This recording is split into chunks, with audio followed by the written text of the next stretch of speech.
Hello, my name is Erwina Bush, and I'd like to share how my job outside of church can be sacred work. Before I was a stay-at-home mom raising 3 kids, I was a first grade teacher. I love teaching children how to read and see the phenomenal growth that first graders make.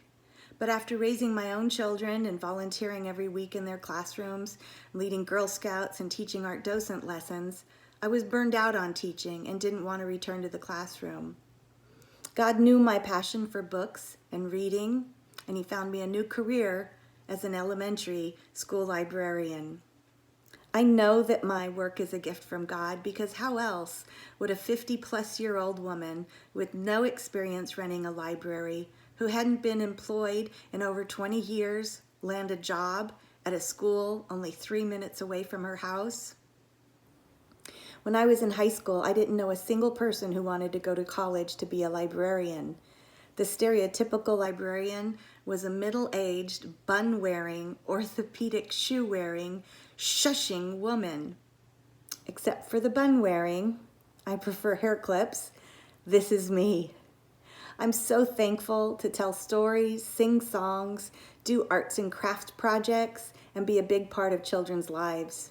I get to introduce children to authors, illustrators, series, and genres, and there's nothing as satisfying as seeing 24 to 30 children hanging on every word of a good story. If you've ever worked with children before, you know that you get lots of opportunities to exhibit fruits of the Spirit. When little Emily asks for the 20th time where the Junie B. Jones books are, it's an opportunity to show patience. When young Patrick walks into the library with a scowl on his face, it's an opportunity to listen, show compassion, and offer him a hug. When little Amy's dog chews up her library book and she has no money to replace it, it's an opportunity to show mercy and ask her to help me shelve books as a way to pay for the book. When my computer fails in the middle of checking out books and I have 2 minutes to get through 25 kids, it's an opportunity to show self-control. When a child comes to me and tells me that her parents are getting divorced, or that someone very close to them has died, or that they're moving away or being bullied, I have the opportunity to find a book that will help that child deal with the feelings that she may not be able to express, to help her know that she's not alone. There's a popular series that kids love that's the Who Was series. There was Who Was Rosa Parks, Who Was Mr. Rogers, and over 100 more. The kids usually make a beeline for that section, and I make sure that there are multiple copies of Who Was Jesus. I read stories that teach about honesty, courage, compassion, generosity, and humility.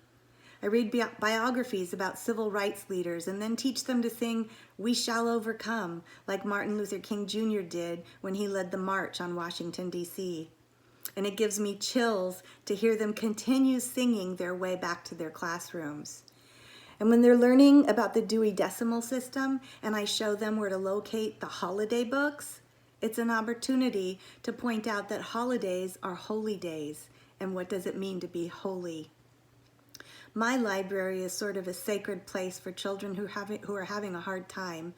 It's a safe, quiet place where they can find answers, where all are welcome. Thank you for listening.